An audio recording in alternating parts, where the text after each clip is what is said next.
Bonjour à tous et bienvenue dans un nouvel épisode de Vous prendrez bien un film. Et on va commencer par vous souhaiter une très bonne année. Putain, ils ont mis du temps cette année. Sylvestre. Saint, joyeux. Les mots sont plus dans le bon ordre. Non mais on a l'idée, c'est parce qu'on a trop fait la fête. 21 émissions, c'est terminé. Il n'y a plus d'efforts. On n'a pas du tout le réflexe parce qu'effectivement on enregistre ça avant Noël. Donc, On n'a pas sorti les cotillons, on aurait pu. Hein. C'est vrai. Ouais, mais ça se voit pas parce que c'est pas en live. Bon, voilà. Aujourd'hui, on va parler d'un très grand film, d'un très très très grand réalisateur qu'on aime beaucoup ici, n'est-ce pas? Oui.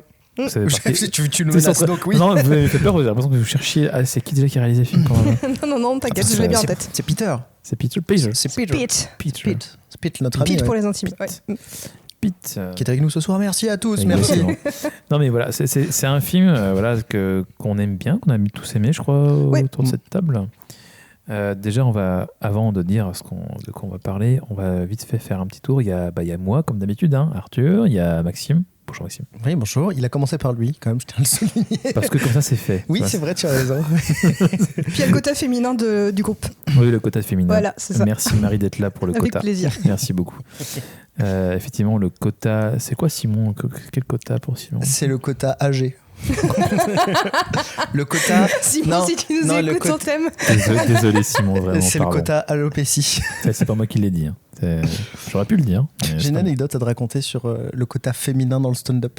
Bon, on verra plus tard ça. Ouais, je le raconterai en off. Très bien. On fait un coucou à Simon qui est chez les Normands en train de faire des blagues chez les Normands. Le traître. Bon, nous allons donc parler d'un film. Et d'abord, avant de parler de ce film, je voudrais remercier quelqu'un grâce à qui ce film a vu le jour. Peter Jackson. Non. Ce film tel que nous l'avons aujourd'hui est possible grâce à Roland. Merci Roland Emmerich. Ah oui, parce que je pensais que c'était Roland McDad, mais je me suis dit... Pas du tout. Merci Roland Emmerich, qu'on aime bien aussi Roland Emmerich. Et parce que sur Roland Garros. Mais non, mais il faut réfléchir avant de. Parce que ce film devait se faire à la base dans les années 90. Peter Jackson devait le faire dans les années 90 et il ne s'est pas fait parce que Monsieur Emmerich a débarqué avec son Godzilla et la boîte de prod a dit ah non on va pas au devant de Emmerich qui à l'époque était très en vogue après son Independence Day. Donc voilà, merci Roland. Grâce à toi, nous avons un King Kong différent de ce qui était prévu à la base. Et si je puis me permettre, actually, il y avait aussi un... Tu n'es pas obligé de prendre cette voix. Ah ouais, je sais. Moi, j'adore. En fait, je m'entraîne parce que j'ai un JDR vendredi avec un personnage comme ça. Cécile le paresseux. Et en fait, il y a aussi un film sur un singe à New York à cette période-là, genre un gorille qui s'était échappé. Alors, je connais pas le synopsis, donc je pourrais pas le dire, je connais même pas le titre. Madagascar. En 90, oui, bien sûr. Et en fait, le truc, c'est que en fait, ça reprenait un peu la fin. C'est pas mon ami quelque chose. Si, peut-être mon ami comme aussi. ça. Ouais. Quelque chose comme ça. Mais en tout cas, il y avait déjà cette histoire il y a un singe dans la ville. Ouais. Et donc, ils se sont dit, bon, ces deux combinaisons-là, ça fait peut-être un peu trop entre la grosse bête et le singe dans la ville. Et du coup, ils ont attendu 15 ans. Il y a un concours de circonstances. On va quand même dire de quoi il est question parce que les gens se demandent la gorille, what the fuck. On va parler de King Kong de Peter Jackson, sorti en 2005. Arrête de dire les dates. Parce que ça fait 25 ans et qu'on se sent vieux. Voilà. Ça fait 25 ans que King Kong de Peter Jackson est sorti. Ouais. Et du coup, le Seigneur des Anneaux, c'est encore plus vieux. Ouais. Puisqu'effectivement, il a fait King Kong juste après le retour du roi. C'est un projet de longue date. C'est un projet qui devait, donc, ce que je disais, voir le jour dans les années 90. C'est un projet de carrière de la part de Peter Jackson, parce qu'il voulait faire ça. C'était un rêve pour lui. Même bien plus important à ses yeux que le Seigneur des Anneaux. C'est quasi un passage obligé pour lui. Qu'est-ce qu'il y a ? Comment ça peut être plus important que le Seigneur des Anneaux ? Pour lui, ça l'était. Pour lui, c'était un rêve. Ça l'était. Je crois que j'avais cru entendre dire dans une interview que c'était ce qui lui avait donné envie de faire du cinéma. Mais bon, chaque réalisateur dit ça du film qui l'a le plus marqué. Mais je pense que King Kong, c'est chez beaucoup de réals, c'est un rêve d'enfant. Ouais, je pense. Parce qu'il y a beaucoup de rêves dans beaucoup de films d'ailleurs aussi. Oui. Beaucoup d'hommages. Et du coup, il devait le faire dans les années 90 et ça devait être un film beaucoup plus comique, beaucoup plus axé sur l'humour. Ouais. D'ailleurs, il y a des petits restes dans le film de 2005 et ça s'est pas fait. Par contre, ce qui est intéressant, c'est que si vous regardez La Momie de Steven Sommers, il y a des bribes du scénario original de King Kong là-dedans. Il y a un King Kong qui apparaît des fois comme ça sur les tours de... Ouais, non, bah c'est les pyramides. Sur les pyramides, les tours en forme, tu sais, de triangle. Les tours de Khéops. Les tours de Khéops. Oui, non, mais ça en fait, le début du film surtout était axé vraiment sur... Enfin, tous les personnages sont calqués sur les personnages qui devaient être originellement dans le film de King Kong de Peter Jackson. Ça, c'est pas fait, pour les raisons qu'on a dit précédemment. Et du coup, il a ressorti ça après Le Seigneur des Anneaux, là où il y avait quand même un peu plus carte blanche sur ce qu'il voulait faire, quoi. Bah, il avait réussi Le Seigneur des Anneaux, donc... et un peu plus de possibilités techniques au final aussi.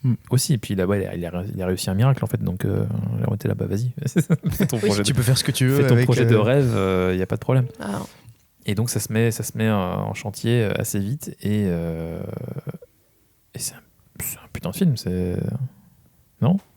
Incroyable. Vous en pensez quoi, vous il est incroyable, ce film, mais maintenant que je l'ai revu, parce que je l'ai revu tout au long de ma vie, mais c'est vrai que là, ça faisait quelques années que je ne l'avais pas vraiment revu, et je trouve qu'il n'a pas vieilli, mais je trouve qu'effectivement, il y a peut-être 2-3 moments où il y a pas des longueurs scénaristiques, mais des longueurs de plans de caméra, où des fois je me suis dit, oh là c'est peut-être un peu long Ah, des longueurs de plans, ok. Ouais, genre en particulier, une scène précise à laquelle je pense, quand Anne Darrow s'échappe pour la première fois de King Kong, et qu'elle se retrouve face à toutes les créatures et l'enchaînement de créatures.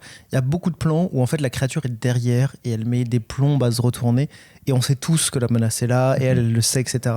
Et voilà, c'est juste ces petits moments-là où je me suis dit, il y a un rythme en fait, moi, je bâtard. rebondis là-dessus. En fait, moi, c'est pas tellement la longueur des plans, c'est plus en fait l'espèce de boulimie de scènes d'action qui s'enchaînent très très.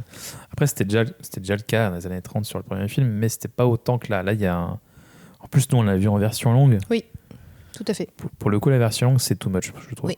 C'est un peu too much. Petites longueurs. Je préfère la version sale, qui était très très bien. Bon, après, la version pas longue, elle fait quoi, 15 minutes de moins ? Une demi-heure de moins. Ah oui, quand même. Ouais, je crois à peu près. Et les scènes supplémentaires sont hyper cool. Enfin, je sais pas si tu as vu la version longue, toi. Non. Il y a plein de scènes. Moi, je vois pas la différence parce que c'était la première fois que je le voyais. Oui, du coup, voilà. Il y a plus de dinosaures, il y a plus de bestioles, il y a plus d'assignations. J'imagine, ouais. Donc, c'est des super scènes, mais c'est vrai que c'est. T'es en mode, ouais, on a compris.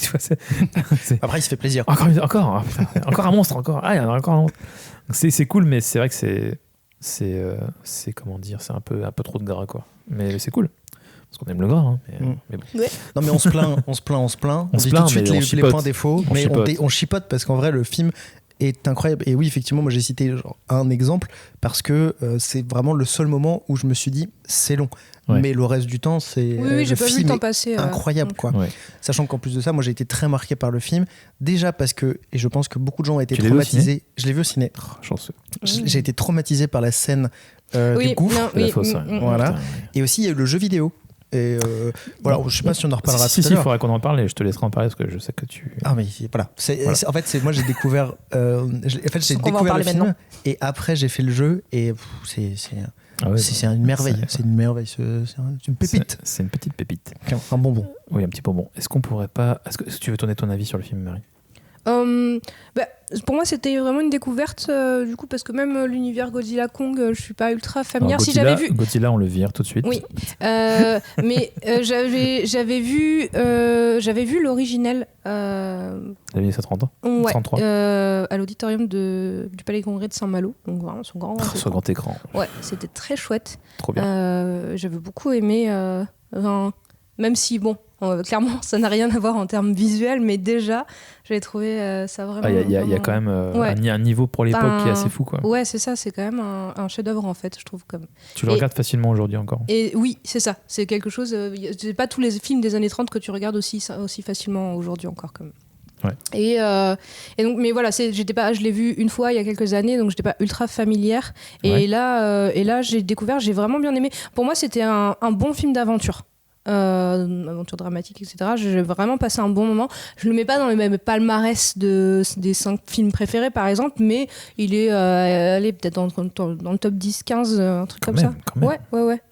parce que effectivement, les couleurs sont magnifiques. J'ai vraiment trouvé, il y a plein de moments où le travail sur la lumière et les couleurs est vraiment, vraiment chouette. C'était avant The Dark Knight. Et ils avaient avant Nolan. C'est ça.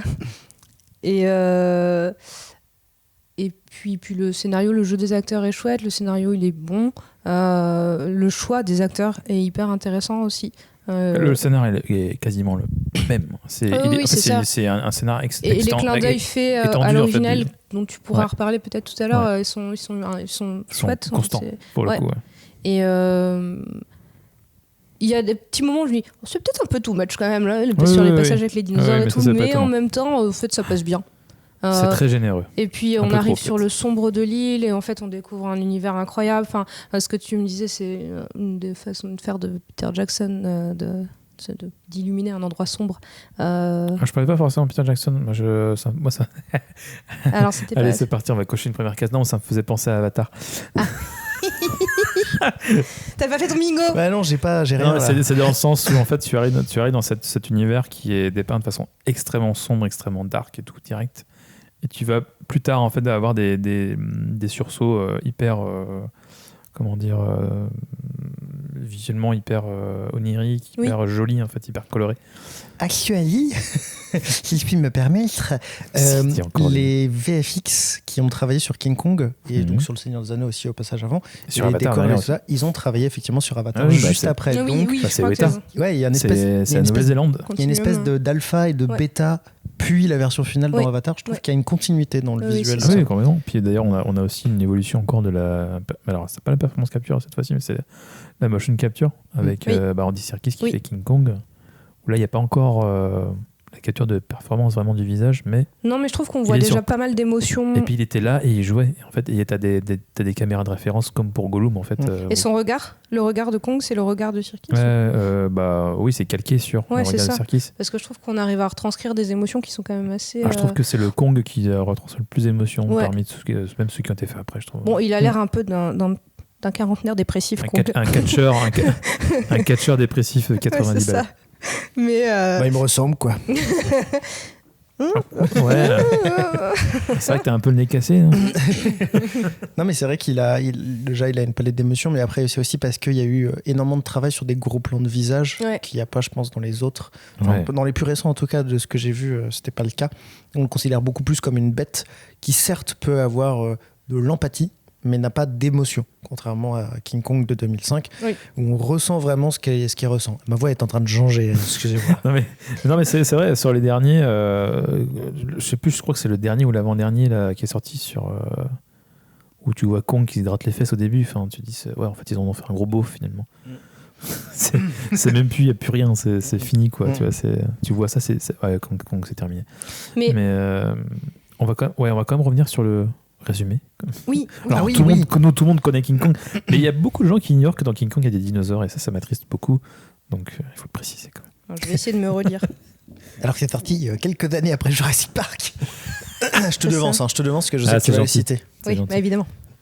Alors c'est quand La Belle et la Bête rencontrent Jurassic Park avec un budget XXL.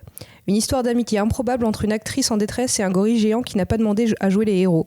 Au programme, des dinosaures revanchards, des indigènes flippants et des plans panoramiques qui crient « Regardez comme c'est beau, mais courez pour vos vies !» Kong kidnappe la Belle et la protège, mais l'homme est ingrat. Kong est capturé et ramené à New York. Il s'échappe pour visiter un peu quand même et finit par grimper en haut de l'Empire State Building pour fuir les avions et la foule hystérique. Mais mauvaise idée.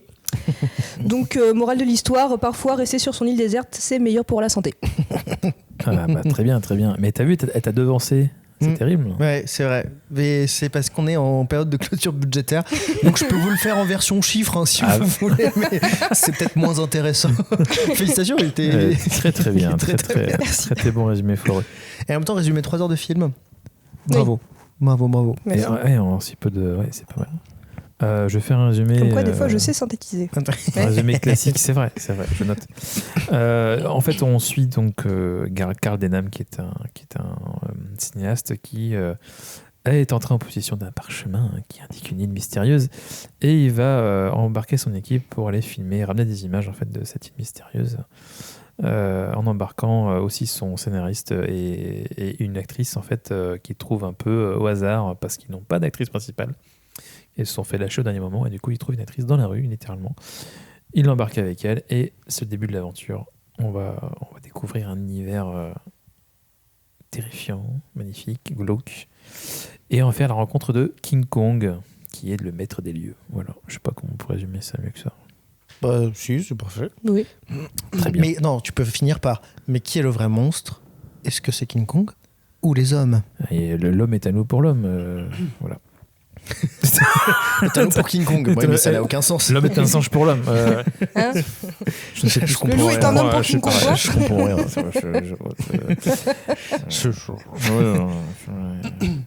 Non, mais voilà. En gros, ce qui est chouette avec ce film, c'est, je trouve qu'on est embarqué. Oui. Et je trouve que ça me manque dans les films récents. C'est qu'on est, enfin vraiment, on part avec l'aventure vraiment avec eux. Et ils osent faire des scènes un peu plus longues, un peu plus posées. Oui. Le premier acte, c'est tu passes plus d'une heure sur un bateau, quoi. Oui, c'est ça, tu la vois mise pas en King place Kong de... avant longtemps. Hein. Je me suis fait cette réflexion effectivement que j'avais oublié que le film était si long et que du coup effectivement le premier acte était extrêmement long, mais quand même on est. Mais ça pose bien les bases en fait. Ouais, on Bah te déjà et prépare. puis surtout t'es pris dedans, il y a Ah du oui. rythme. C'est ça, tu t'ennuies pas. Hein. C'est Alors, ça. on te Et présente les personnages. Ouais. c'est ça. Et en vrai quand tu connais pas l'histoire de King Kong. En vrai, bah, du coup, c'est cool parce que tu sais pas à quoi tu vas t'attendre, Ouais. en fait, Ouais. à ce qu'ils vont découvrir et tout. Et du coup, c'est assez. Bon, donc, bien sûr, à l'époque, moi, je savais qu'il y avait quand même un singe géant, tu vois, mais je sais pas, c'était cool. Tu savais pas ce qui allait surgir à n'importe quel moment. Que ce soit de l'eau, que ce soit la roche quand elle arrive, quand ils arrivent dans la savane, n'importe quelle branche d'arbre peut être une menace finalement, quoi. Même les indigènes, hein. Ils font peur de ouf. Ouais, mais ouais, ça, alors ça par contre c'est un truc que j'ai jamais compris. Et il y a probablement une explication et je dis pas que c'est un défaut, je dis juste que j'ai jamais compris. C'est pourquoi il fait des flous. Ah, des espèces de clous saccadés, là. Ouais. C'est un truc à lui. Et c'est pas forcément son meilleur truc, mais Bah, tu vois, j'ai pas compris. Sous-entendu, je ne trouve pas ça pertinent. je trouve pas ça hyper intéressant. Bah, Mais bon. Oui, ça n'apporte pas forcément. bah ça m'apporte pas de la peur. Non, après, ça véritablement. gêne pas non plus, mais. Ouais. Voilà, je suis sûr qu'il y a une explication. Peter, je sais que tu écoutes ce podcast, donc si tu pouvais nous répondre. Ouais, c'est le côté violent, agressif, brutasse, tu vois. Ouais, ça a du sens violent, quand, du sens quand Jack, c'est ça, hein, qui se fait taper derrière la nuque. Effectivement, ça a du sens qu'il perde un peu ses sens et qu'il y a ce mouvement de caméra. Mais le reste du temps, je suis plus en mode genre. Il le fait déjà dans le Seigneur des Anneaux. Hein. Est-ce que c'est pas pour donner Oui, cette mais sensation non. qu'ils sont sous l'emprise de. Oui, ou la peur. C'est la peur, ouais, c'est ça Oui. en fait. Mais C'est du coup, ça. quand t'as peur, le reste du film, Anne Darrow elle a peur C'est aussi. ce côté choquant en fait qui t'arrive sur la gueule. Le premier plan qui est comme ça, je crois, c'est avec des crânes, tu vois. Mais- Et moi, il m'a fait peur ce plan. Ouais, tu m'étonnes. Genre, avec la musique, le son et tout derrière, t'es là, où est-ce qu'ils sont tombés? Et le pire, c'est qu'en plus, il fait d'abord des plans sur des crânes d'enfants, ou en tout cas des petits crânes, Ouais, ouais. et t'entends des cris d'enfants Ouais. derrière, et ça, par contre, Bah, c'est ça qui m'a fait flipper, moi. ouais, ça met pas à l'aise. Hein. Ouais, ça va pas bien. Et effectivement, les indigènes, quand tu les vois, bah, ils font flipper. Et en plus, ils sonnent vrais. C'est-à-dire que tu crois à ce qui... Quand tu les vois en transe là et tout, tu dis ah ouais, quand même. J'ai révulsé et tout ça. T'es là. Je fais pas ça dans le cours de récré, je comprends pas. Qu'est-ce que Bah. tu fais dans les cours de récré, toi? Je peux pas en parler. T'es pas censé y être. ça fait peur. Mais tu vois, par À exemple, l'époque. contrairement au Kong Skull Island là, qui est sorti il y a quelques années, je trouve que les indigènes, on y croit vachement plus dans celui-là. Oui, tellement. Tu vois, il y a un truc beaucoup plus vrai. Mm, mm. T'as l'impression qu'ils sont vraiment, t'as l'impression qu'ils sont là depuis des années, quoi, qu'ils ont chi. Tu y crois vraiment, quoi. Oui, ils ont vraiment cette tête de. On est défoncé, Ils ont on subi, est quoi. rachitique. La Ils vie, sont- c'est dur. Oui. C'est ça, la vie, c'est dur. Et puis c'est sale à l'écran. C'est sale, ouais. Et contrairement Ouais. à Skull Island que je En trouve. plus, on est obligé de propre. tuer des gens pour survivre. Oui, entre autres. Mais sur beaucoup de films, c'est trop propre. Hein. Mais Et sur là, King là, Kong, non. c'est sale, quoi. Ouais. Non, non, il a pas fait. Et pour le coup, il a pas fait du Netflix. Ah, c'est ça, exactement. Mais toi, t'as vu Exactement. Skull Island ou pas du coup? Non. Ok. Non, parce qu'effectivement, tu verrais la différence où en plus, je crois que dans Skull Island, c'est beaucoup fait plus en bois qu'en pierre. Ouais, mais t'es pas obligé de le regarder, du coup. Mais... Regarde-le Je pour note. l'expérience. Mais effectivement, c'est en fait t'as un côté bois qui du coup est censé beaucoup plus être justement être sale parce que bah c'est comment dire beaucoup plus sensible à l'humidité, on va dire. Et en fait non, c'est hyper lisse dans la version Skull Ouais, Island. puis ils quoi. ont voulu faire un truc à l'Apocalypse Now, mais qui marche pas. Enfin, Oui, en plus, oui. En plus. Et du coup, j'ai vu que c'était un film qui avait eu 3 Oscars. Donc j'ai vu pour les décors. Vous savez, c'est quoi les 2 autres qu'il a eu? Je crois que c'est des effets spéciaux. Ok, oui, l'autre, ce je sais serait plus. pas déconnant. Ouais. Et il avait fait, j'avais noté, 3,5 millions d'entrées en France et 550 millions au box-office. Ce qui est pas dégueu. Hein. Ce qui est plutôt pas mal. Ouais. Non, ce qui est pas dégueu, hein, le film a pas mal marché. Mais Ouais. il a eu des critiques négatives et positives un peu dans tous les sens. Oui, ce que en faisant mes recherches, j'ai vu qu'il y avait du plus et du moins Ouais, ouais. dans Et- les avis des. Mais des j'ai l'impression critiques. qu'aujourd'hui, il est un peu oublié. Enfin, tu vois, quand tu Mm. parles de King Kong, on pense aux vieux films, mais on pense aux trucs récents, là, dégueulasses. Oui. Mais on pense pas au King Kong de Peter Jackson qui enfin, franchement, quand tu le revois, tu te dis, il a sa place quand même. Ouais, clairement. A priori, il arrive Ça, il est plutôt ouf, en quoi. deuxième après l'original, quoi. Bah, d'un Tu point de peux vue pas critique, super. ouais, Enfin, pas- oui, t'as l'original qui est Qui est l'original, mais de qui fait. est original et qui est culte.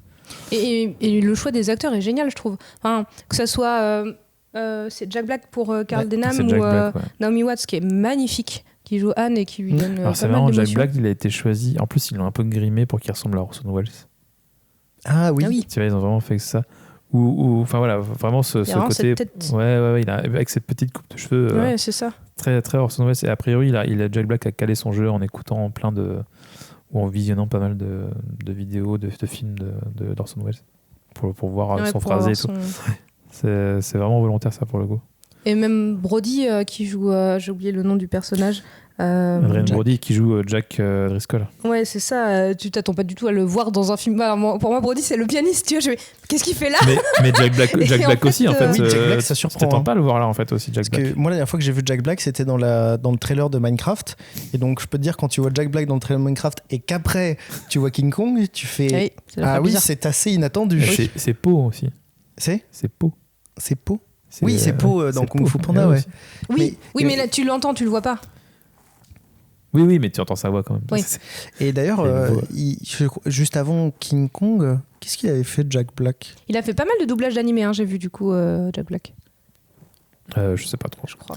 Parce que pour moi, il faisait que de la comédie. Il faisait avant. beaucoup de comédie, ouais. Ouais, c'est ça. Il a toujours fait beaucoup de comédie. Hein. Ouais. Et du coup, c'est vrai que de le voir dans un aussi gros film, Puis aussi qui est pas sérieux, vraiment comique en plus. Donc, ouais. Oui, c'est pas ça. comique c'est du un tout. rôle, Alors, son personnage peut être comique, mais en plus de ça, c'est que c'est le rôle de l'antagoniste en plus. Oui. Donc ça Oui, reste le quand même rôle qui- hyper. Mais je pense qu'il y a un côté miroir avec Peter Jackson aussi, mais vraiment, c'est aussi pour avoir cette gueule de. Ouais, représenter un peu. Enfin, il y a vraiment la gueule d'Orson Welles un peu.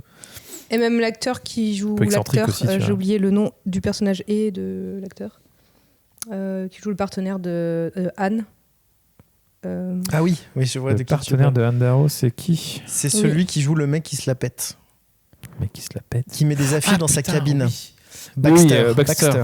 Baxter. Oui, c'est Baxter, Son ouais. jeu d'acteur est génial. Oui. Oui, Il et- joue tellement bien Et ils l'acteur se sont- splati. Bah, ils se sont tu vois. clairement inspirés de Clark Gable, même le moment où justement il est dans sa cabine et puis que le gamin il vient taguer les affiches. Et au début il est pas content, puis quand Et il voit qu'il y a une avec affiche, sa moustache. il voit qu'il y a une affiche avec une moustache, il est en mode attends. Et en fait, quand il met son peigne et qu'il fait sa gueule, là, c'est Clark Gable. Il avait cette moustache-là aussi, cet acteur-là. Et il avait Et aussi puis son cette jeu de gueule-là. sourcils est Non, mais génial. Non, mais c'est vraiment calqué Ouais. sur cet acteur-là. Ouais. Si tu fais une recherche, tu regardes autant de Portement, par exemple, tu vas voir la gueule, c'est la même gueule. Et il le fait super bien. Alors, ma seule déception, et c'est ma copine qui l'a fait quand on regardait le film, elle a dit, à la fin, quand il revient sur scène devant King Kong, elle dit putain, j'aurais trop aimé qu'il ait une moustache. Et je trouve qu'ils ont Ah, loupé. c'est vrai. Ils C'est auraient vrai pu que ça aurait louper pu une faire un petite petit clin blague. d'œil. Orson Welles n'a pas de moustache. Bien sûr, mais ça aurait été marrant, tu vois, qu'il passe. Qui se fasse un peu coquet. En fait, qu'il ait sa moustache en référence justement à cette scène au début. Et je pense que ça aurait été un petit clin d'œil un peu Ouais. marrant, quoi. Oui, parce que c'est vrai que les Ah oui, affiches. tu parles de. Oui, Je on parle parlait de Baxter. ouais, pas de. Ouais. Ou du coup, ça aurait fait une référence à ce. Oui, ce- ça aurait pu être drôle. Ouais, Ça aurait pu être un peu effectivement. comique, quoi. Ça aurait pu être assez fun. Voilà. C'est vrai. Mais bon, je vais pas. Enfin, j'en parlerai à Si, Peter, ça- je repère à Peter. ça- Je verrai. T'as fait le Peter et puis tu me diras. Kate, I have an idea. Mais lui, jusqu'à la fin, c'est un petit con quand même. Enfin, à un moment donné, il a un sursaut Ah oui. parce qu'il vient les sauver, mais à la fin, il se barre. Comme un Oui, d'ailleurs, lâche, je tu m'y vois. attendais pas du tout qu'il soit allé chercher le reste de l'équipage. Hein. Non, mais bon, C'est ça lui fait une petite rédemption, tu vois. C'est marrant que oui, j'ai jamais compris pourquoi il dit, le capitaine, c'est lui qui est venu vous chercher, alors qu'en vrai, le capitaine aurait pu dire, bah en fait, je suis venu chercher mes hommes. En Le fait. capitaine, alors ça, le capitaine, c'est un personnage assez marrant, on va dire, parce que chaque fois, il est en mode enfin, il est conscient que tout le monde essaie de le rouler, mais il y a une espèce de conscience. Tu sais. De professionnalisme Non, finalement. Même pas. À chaque fois, il a des remords. Enfin, je vais quand même aller les Il sauver. essaie d'être un connard, mais il y arrive pas. C'est ça. Il n'arrive pas. Contrairement à Karl, Mais qui du coup, lui arrive très bien. mais du coup, Karl le Ouais. manipule tout le temps, quoi, jusqu'à Ouais. la fin, quoi. Il est en mode, tu sais, à la fin, quand il lui dit, bon, on va capturer le singe, il est en mode, bon, ok. Il arrive à l'avoir tout le temps. Il est assez influençable, ce monsieur, le pauvre. Mais bon. Oh non, Après, il encore fait avoir. il pilote très bien son bateau. Hein. La scène où il slalom entre des rochers, Chapeau, Oui, incroyable. chapeau. Donc très bon perso, ouais, ce gars-là, je sais plus comment il s'appelle. C'est un acteur allemand, je sais plus comment il s'appelle.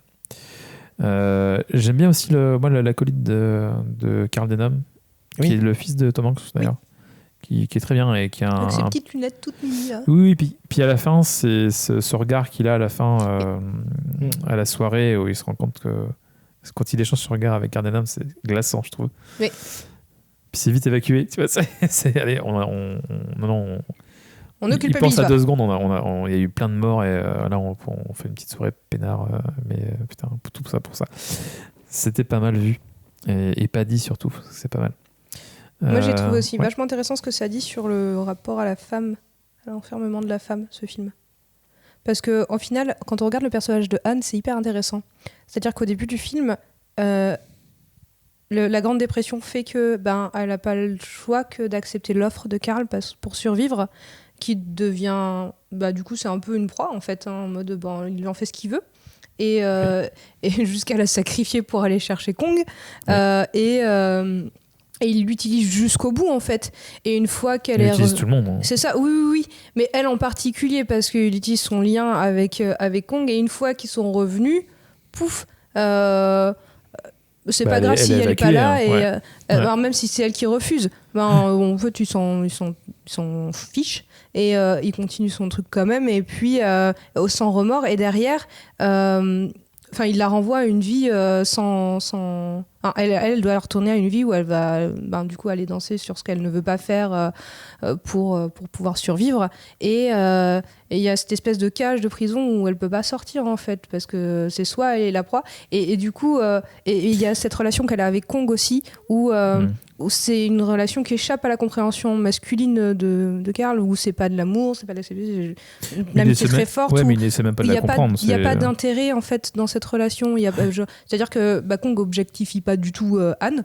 Et juste, non, c'est un attachement, mais ce qui est intéressant, c'est que les deux personnages, ils sont mettre en parallèle, Kong et Anne, dans le sens où c'est ces deux personnages qui sont hyper seuls en fait. Et ça, tu le comprends encore une fois visuellement. Oui. Parce que Kong, à un moment donné, on voit les squelettes de sa famille dans sa cave, là, et juste tu comprends que c'est le dernier de son espace. C'est le dernier, et il a plus rien, et il se rattache à elle en fait. Et elle, c'est pareil, elle a plus rien au début. Puis tous les deux, ils finissent. Mais on voit qu'elle perd tout dès le début du film. Oui, et tous les deux, ils passent sur scène. Il faut qu'ils se montrent aussi. Il faut qu'ils fassent des performances tous les deux. Et ils font tous les deux à la fin des trucs qu'ils veulent pas faire. Et c'est ça. Et le parallèle de scène qu'ils ont l'un et l'autre à la fin là est assez incroyable d'ailleurs. Et au final, tout ça pour que derrière, à la fin, Karl dise c'est la belle qui a tué la bête. Bah non, mec, c'est toi. Non, si, c'est ça. C'est ça. Si, oui. Il a raison. Si. C'est-à-dire c'est la phrase qui résume tout le film. C'est ça. C'est qu'en fait, il est... il les aurait laissés peinards. Oui, mais il faut voir plus loin que ça. Oui, non, mais ce que je veux dire, c'est que du coup, c'est l'homme qui vient remettre la faute sur la femme. Tu vois, la femme, je le vois pas comme ça, moi. Il se décharge complètement. Surtout qu'à la base, ça devait pas être lui qui devait le dire sur le film en plus. Ah ouais, donc, Non, c'était l'actrice du premier film des années 30 qui avait été... castée entre guillemets après plusieurs refus. Elle avait dit oui pour venir sur la fin du film et du coup de dire cette phrase, sauf que malheureusement juste quelques mois avant elle est décédée, et du coup parce que ça donne une toute autre dimension le fait que ça soit Karl qui dise cette phrase, je trouve, du coup. Mais au contraire, moi je trouve qu'il y a un côté c'est un côté complètement je me décharge, moi au contraire, je trouve que c'est un côté j'ai peut-être loupé quelque chose. J'ai pas compris. J'ai peut-être pas. Il y a un truc que j'ai loupé. Je l'ai pas vu comme ça. C'est comme ça que je le vois. C'est pas une rédemption, mais c'est vraiment. Ah oui, en fait, non, je suis complètement passé à côté de ce qui se passait vraiment, en fait. Sachant parce que dans son regard, je vois pas du tout dans son jeu, il n'y a pas du tout cette action de remords. En tout cas, je l'ai pas perçu comme ça. Peut-être qu'il faudrait que je le revoie pour me refaire une idée. Si on va plus loin dans la réflexion, c'est aussi le côté où la belle a tué la bête. Et en fait, la bête, c'est peut-être pas King Kong, c'est peut-être Karl, et qui s'auto-dénonce comme la bête lui-même. Parce qu'il y a toute une métaphore entre le fait que quand ils arrivent dans la jungle, ils considèrent que tout est une bête et que tout est monstrueux, que ce soit les indigènes, etc. Et les animaux, les insectes. Alors qu'en vérité, il sort de New York, qui est elle-même une jungle, et c'est montré à la fin où tu as tous les gens qui rentrent n'importe comment. Bref, on peut aller chercher très très loin, mais... a priori, l'explication, moi, que j'ai le plus retenu, et quand tu lis, en fait, parce que c'est basé sur un poème qui dit la belle vie... Non, c'est la bête vit la belle, et la bête arrête à son geste. Donc, c'est-à-dire qu'en fait, quand la bête, au lieu de le tuer, en fait, arrête et en fait se dit, commence à avoir un attachement, c'est foutu en fait. C'est-à-dire que il y a une faiblesse en fait de la bête en voyant la belle. Et c'est pour ça que la belle tue la bête. C'est comme ça qu'il faut le comprendre, je pense. Oui, donc ça enlève la bestialité, quoi. En gros, c'est ça. C'est qu'en fait, il y a une humanité qui ressurgit, en fait, chez la bête. Okay. Mais je comprends par et contre qui est une faiblesse quelque que part. ce soit pas le bon personnage pour dire ça, je peux l'entendre. Je peux entendre que ça t'ait moins parlé que ce soit Karl qui le dit. Ouais. Bah pour moi, ça, je l'ai vraiment vu en mode je me décharge et puis. Ça, c'est bien un homme, ça. mais c'est vrai que je reviens sur le manque de bestialité. Le fait qu'on voit autant d'émotions sur Kong aussi, ça en fait. Même si on voit qu'il peut revenir sur quelque chose de plus bestial et animal, ça lui donne quand même une humanité qui est assez forte. Oui. Et du coup, ça en fait moins un monstre. Et il est moins... il fait pas peur. Quand on le regarde, si tu veux, c'est pour lui qu'on a peur, en fait. C'est pas pour les autres. Au début, t'as peur quand même. Au tout début, oui, mais à partir du moment où il y a l'attachement qui se crée avec Anne... Bien sûr, mais il y a une progression, c'est pas dès le début. Et du coup, on lui peur, enlève... Puis après, on commence à voir qu'il a une humanité, enfin, un semblant d'humanité. Et au final, même quand il attaque les autres qui viennent sauver Anne, t'as de l'empathie pour lui, en fait. Bien sûr.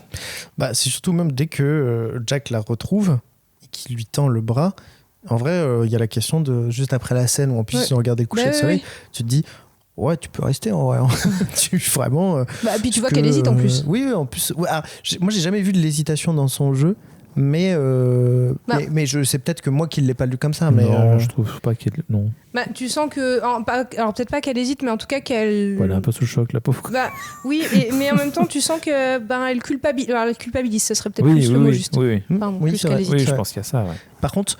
Parce qu'elle a senti que c'était pas quelqu'un de méchant et que c'était pas une bête méchante. Je peux dire quelqu'un. Il n'y a pas de mal. Elle se sent un peu responsable, mais elle n'est pas responsable. Non, bien sûr.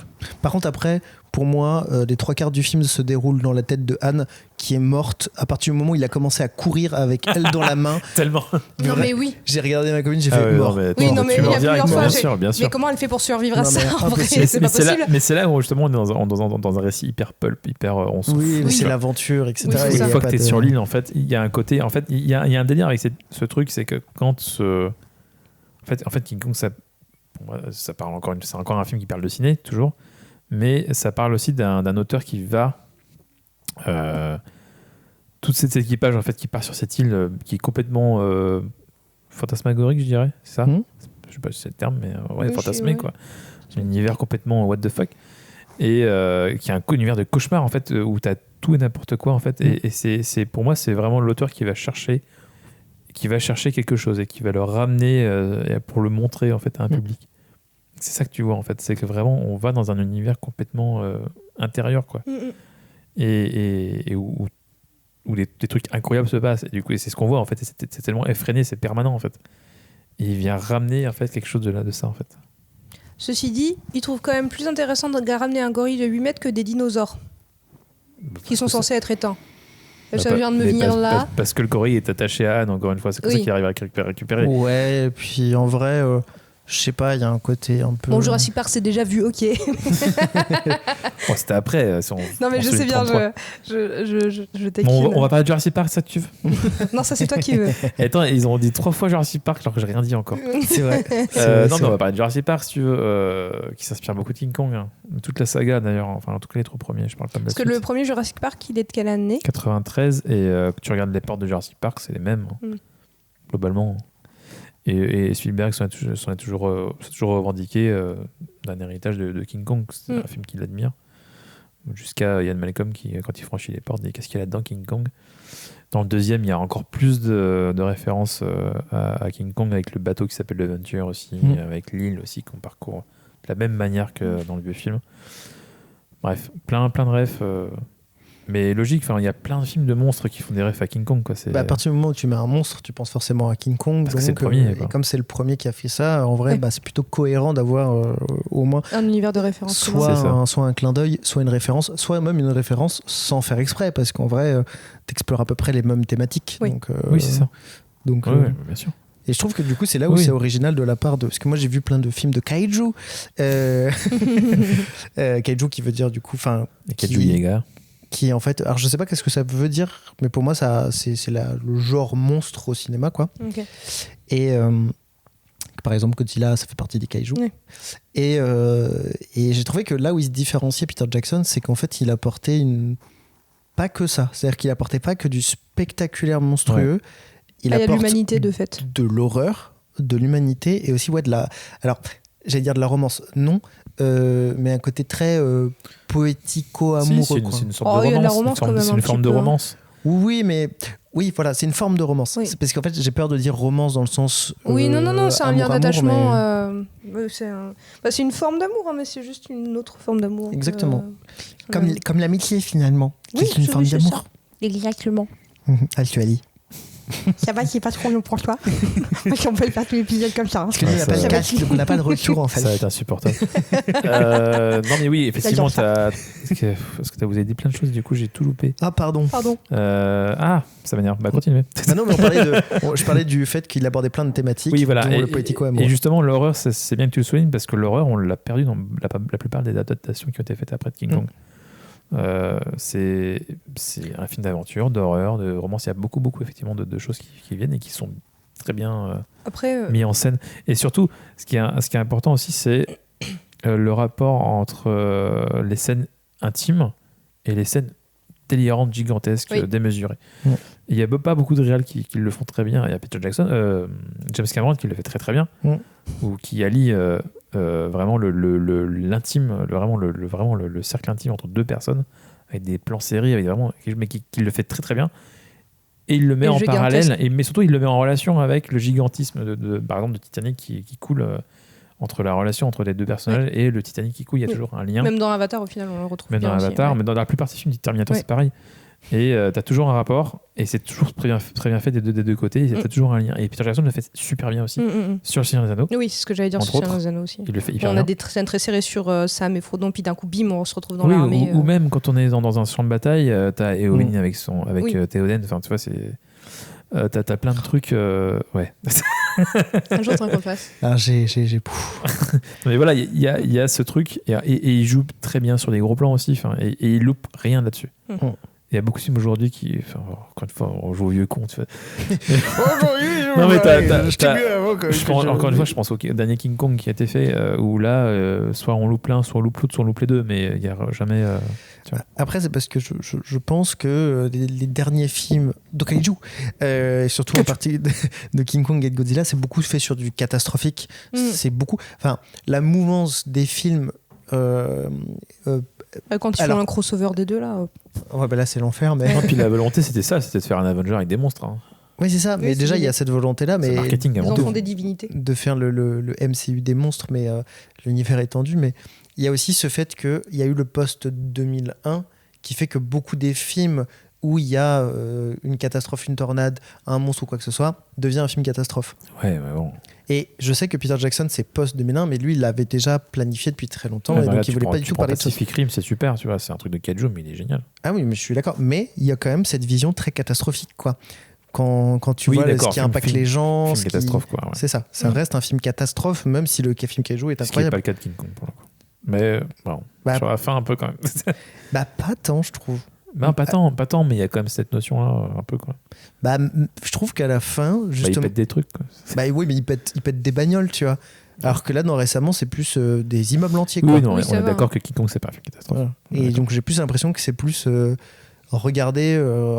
Enfin, clin d'œil. Il fait du patin à glace. King Oui, en Kong. Oui, plus, t'as il y a ce côté ce romantique. souffle, en plus. C'est ce côté romantique et aventure romantique, en fait, dans le sens noble du terme, de la romance, tu vois, du Non, romantique. mais du coup, je pense, je sais pas si ça pousse pas un peu loin, parce qu'il devient presque ridicule Non. à ce moment-là. Je t'interdis de dire ça. Non, je pense que c'est allé loin, mais ça marche. Tu vois.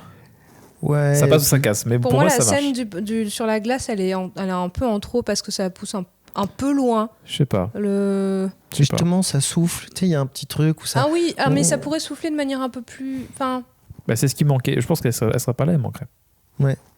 Après, effectivement, peut-être que le patin, c'était peut-être pas la meilleure idée, mais en même temps, je trouve Il que n'y a ça. pas de patin. Hein. non, mais Non, c'est mais- une façon de parler. Tu vois, King Kong était patin glace. Mais ça donne presque cette impression. il arrache un poteau. Tu sais, Lui, il je a- me dis, attends, il fait quand même 8 mètres de haut, la glace, elle craque pas. tu sais, il arrache des Magie radios. Noël, ça. Il arrache des C'est radios comme, métro, tu sais. Puis Oui. c'est- Attends, bouge pas, je fais tes lacets. Il fait des rames. Ouais, je suis d'accord, mais c'est la magie de Noël. Mais d'ailleurs, ça me fait dire que, au passage, c'est King Kong est donc un film Donc c'est un de film de Noël. Noël, ouais. mais c'est un film de Noël pour moi. C'est comme Die Hard. C'est Die Hard, le meilleur film de Noël. Et en fait, d'ailleurs, c'est à ce moment-là que je trouve que les humains, les vrais monstres de ce film, finalement font plus de destruction que le King Kong. Parce que King Kong, il te casse 3 voitures. Comme dans Godzilla. Quand tu vois qu'ils envoient les avions. Mais Comme même, dans Godzilla de Roland Emmerich. mais même, il balance, il le bombarde à coups d'obus, Mais quoi. oui.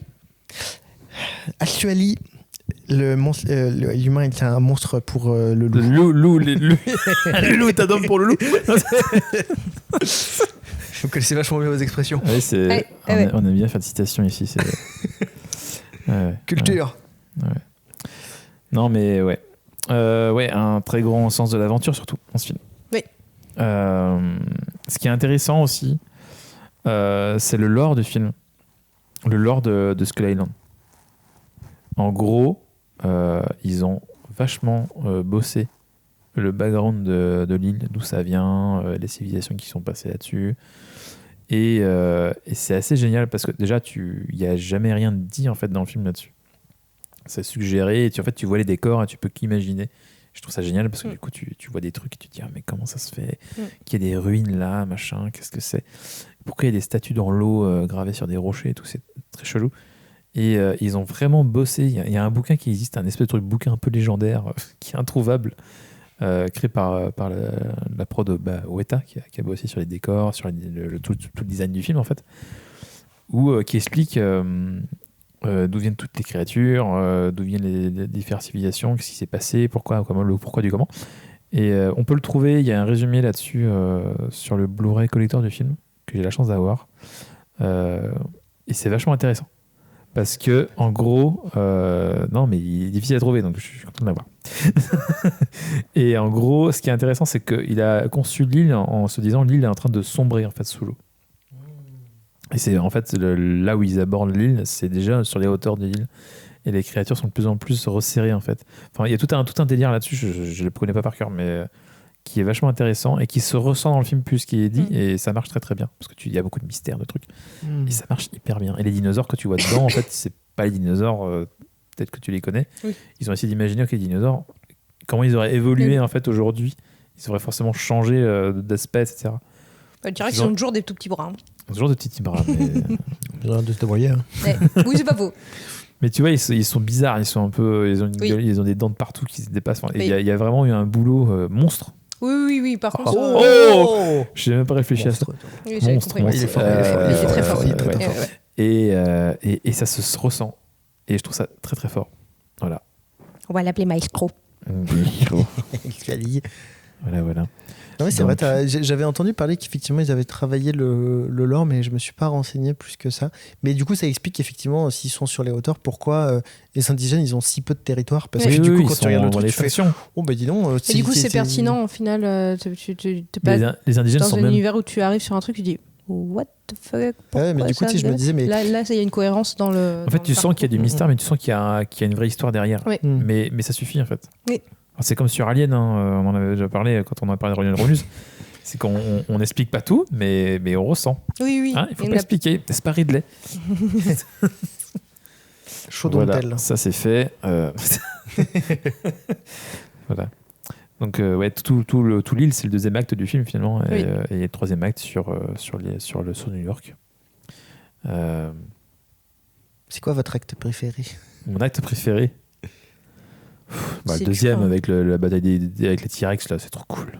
C'est trop cool, c'est trop bien. Ben, je sais pas, moi j'ai pas d'acte préféré parce que j'aime beaucoup le début du premier acte où on découvre la New York des années 30. Je trouve ça c'est très bien fait d'ailleurs. C'est incroyable. Parce que c'est vraiment les premières minutes dedans direct en fait. C'est les premières minutes du film où en fait, c'est pareil, il n'y a pas de texte, il n'y a rien, et on voit juste un enchaînement de scénettes où on comprend parfaitement le contexte historique. Ouais, c'est ça. Où on est, à quelle période, ce qui se passe, et je trouve que ça te met dedans direct. Donc j'aime beaucoup cette partie-là. Dans le deuxième acte, il y a plusieurs moments que j'aime bien, mais j'aime beaucoup le coucher de soleil. Kong et Anne. Sur l'île. C'est un moment d'une poésie incroyable. Ouais. Et dans le dernier acte, le moment où Kong est sur scène, où tu vois sa détresse, je le trouve ouf aussi, ce moment-là. Sur la fin. Ouais. Au moment où le moment où tu vois, où il se dit qu'il va retrouver Anne et qu'il voit que c'est pas Anne. Oui, puis la toute fin où c'est vraiment désespéré, tu sais qu'il va. Tu sens qu'il sait qu'il se sacrifie en fait pour la sauver. C'est assez bluffant le jeu du Kong finalement. Du coup, je peux pas avoir d'acte préféré parce que je trouve qu'il y a des moments. Non, mais ils sont tous. Pardon. Non, mais moi, en fait, j'en ai pas. C'était vraiment une question pour déconner. Mais bien sûr, mais non plus. Non, mais j'avoue, j'ai un grand plaisir à passer du temps avec des dinosaures. Donc, Une chose bizarre, on ne s'en serait pas douté. Je m'en doutais pas du tout. Non, moi, j'ai aimé le 4e acte, les crédits. Voilà, quand ça défile, j'adore. Non, mais c'est bien. Alors voilà, on va rebondir sur ça. Non, mais vraiment, j'ai moyen. C'est que tu vois l'espèce de fond qui est sur les crédits et d'ailleurs sur l'intro du film. C'est exactement le même que sur le film de 33. J'ai pas fait gaffe. C'est cette espèce de décor un peu en V là, avec des éclairages par-dessous. Ouais, je vois bien. Donc ça souligne le fait que Jackson il a un amour religieux pour le premier film. Et en fait, tout ce qui se passe dans le premier film, il reprend même le moindre détail, il y a une allusion. Mais c'est un film hommage. C'est un film hommage, mais c'est un film qui est. Là, on va utiliser le terme postmoderne, c'est-à-dire qu'il a conscience de ce qu'il est. Oui. Et en fait, à plusieurs moments, il va faire des allusions, mais hyper bien foutues. Dès le début, quand il dit que du coup, ils trouvent pas leur actrice et ils sont dans le taxi là, puis il fait est-ce qu'elle est dispo elle fait du 36. Non, elle est partie à un tournage avec la RKO. C'est Cooper, tu peux en être sûr. Et là, t'as la musique en plus du premier film qui démarre derrière. Et voilà, petite allusion. Et du coup, il y a une mise en abîme, c'est ce qu'on disait en voyant le film. Oui. Et plus tard, d'ailleurs, tu entends toute la scène, en fait, la mise en scène qui est à la fin dans le théâtre là, où ils refont une mise en scène des sauvages entre guillemets pour eux. Et ils sont déguisés, machin.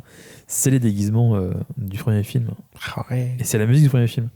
Donc il y a une mise en abîme de ça. Il y a ce côté, voilà comment on voit en fait comment on imagine une tribu en fait à cette époque-là. Et il y a une critique de ça, de ce fait, tu vois. Oui, bien sûr. Donc c'est vachement bien vu. Et en même temps, il met en abîme ce truc-là. Donc je trouvais ça très, très, très bien foutu. Jusqu'à utiliser après, du coup, moins métaphoriquement, mais il utilisait les props aussi qui avaient été utilisés en 33. Oui. Par exemple, quand tu vois le chloroforme, tu sais, normalement on voit une grosse scène avec plein de bouteilles. Et en fait, il y a caché dedans des bouteilles de gaz qui a été utilisées. Une espèce de grenade chelou là. C'est ça, ouais. Des grosses grenades qui ressemblent à des grenades à fragmentation. Ouais. Elles sont cachées dans ce décor-là. Et en fait, c'est ce qui était utilisé du coup dans celui de 1933. D'accord, ok. Voilà. Donc il y a plein de petits props un peu partout qui ont été repris et utilisés. Je crois que les tambours, c'est les mêmes. Enfin, il y a plein de trucs comme ça qui ont été réutilisés. Repris, et il le montre d'ailleurs, je crois, dans une interview. Peter Jackson, il a la grenade dans la main et dit ça fait partie du film, je le surveille religieusement. Oui, et c'est marrant parce que Jackson, c'est un gros fan. Alors, ce qu'il fait dans la plupart de ses films, je crois qu'il a commencé avec Sur Nadone peut-être avant, il tient un journal de bord en vidéo en fait. Chaque jour du tournage, il fait une vidéo qu'il publiait sur un site web. Donc, il a fait ça pour Giordano et il a fait ça pour King Kong. J'ai pu regarder, c'est très très long, mais c'est hyper intéressant parce que tu as vraiment au jour le jour un peu l'humeur de l'équipe, tu vois, est-ce qu'ils ont passé une bonne journée ou pas, c'est vraiment premier degré. Et c'est super, super, super intéressant. Et effectivement, il y a plusieurs moments où il parle de sa passion pour le film. Et à un moment donné, il ramène la maquette originale de King Kong, du premier film. Et genre, il la montre, il la bichonne et tout. Il a l'admiration. Il a l'admiration devant le truc. Tu sens vraiment que c'est un gosse, quoi. Et c'est assez génial de voir ça. Donc c'est au-delà d'une admiration. C'est vraiment un culte, quoi. Et il faut aller bien ça pour réaliser ce film. Et ça se sent dans le film, quoi. Le film, tu sens qu'il aime... hyper sincère. Oui, quoi. c'est ça. Il est très premier degré. Enfin, le film est très premier degré aussi dans ce qu'il fait, quoi. Et il essaie pas de faire des blagues à la con, tu vois, s'auto de foutre de sa gueule. Enfin, c'est vraiment très très bon. Et tu parlais de props qu'on voit. Alors, il y a un truc assez rigolo. Mais là, il faut connaître un peu aussi les premiers films de Jackson. Si je te parle du rat géant de Sumatra, est-ce que ça te parle ? Ça me dit un truc, ouais. En gros, il a fait un film qui s'appelle Brain Dead. Ah oui, c'est ça. Oui. C'était n'importe quoi. Du coup, il y a une espèce de bestiole qui s'appelle le rat géant de Sumatra, qui est dans une cage, je sais pas quoi. Et du coup, il est dans King Kong, il est dans le bateau, je crois, il est dans la cabine, où il est empaillé. Ah, putain.